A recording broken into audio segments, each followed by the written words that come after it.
Vivre FM, l'invité de la rédaction, podcast. C'est un plaisir, Virginie Lemoine, de vous accueillir ce matin sur l'antenne de Vivre FM. Bonjour Virginie. Bonjour, j'ai envie de pleurer, pardon.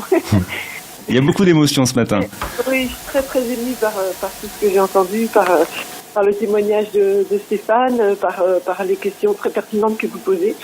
Et je suis tellement en admiration pour l'énergie extraordinaire que Stéphane déploie et pour l'intelligence du projet. C'est formidable. Voilà. Alors excusez-moi, je suis un peu maladroite.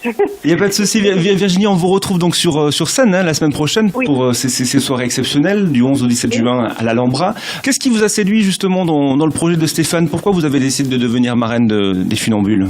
Je crois que je l'ai même pas décidé. Je crois que il m'a demandé, j'ai dit oui. C'était même pas une décision. Pour moi, c'était une évidence. C'est un grand honneur, de porter ces valeurs-là. Et puis ce que disait Stéphane à l'instant, par le prisme de la lutte contre l'homophobie, on lutte contre toute forme de discrimination et c'est tellement important. Je veux dire, un jardin potager, il est fait de 1000 légumes, on a 1000 saisons, 1000 temps, 1000 physiques sur scène et on sait très bien que tout ça participe à l'enrichissement du monde et c'est primordial pour moi. Vous avez dû voir les derniers rapports d'SOS Homophobie, Virginie Lemoine. Les violences envers la communauté homosexuelle ne cessent d'augmenter. C'est assez effrayant ce qui se passe en France. C'est effrayant. C'est effrayant et c'est incompréhensible. C'est absurde. Je me dis, mais c'est la naïveté de penser que ça relève de la peur, de la méconnaissance.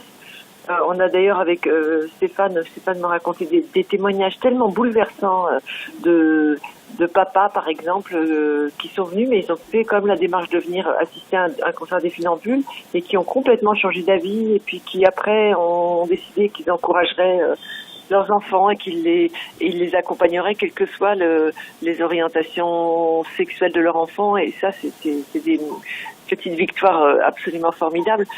Je me dis, on avance de façon protéiforme, on avance, mais parfois je me dis, est-ce que vraiment, en ce moment, les choses prennent la forme d'une évolution j'ai peur parfois qu'on aille dans une régression terrible et absolument incompréhensible et absurde. Oui, parce qu'il y a encore beaucoup d'idées reçues, beaucoup de préjugés. Virginie Lemoine, que répondez-vous par exemple à celles et ceux qui disent qu'un enfant qui est élevé par deux papas ou deux mamans aura certainement des difficultés et des carences pour se construire en tant qu'adulte? Mais moi, j'ai témoigné de ça depuis le début. Moi, j'ai été élevée par un frère, et en plus par un frère homosexuel.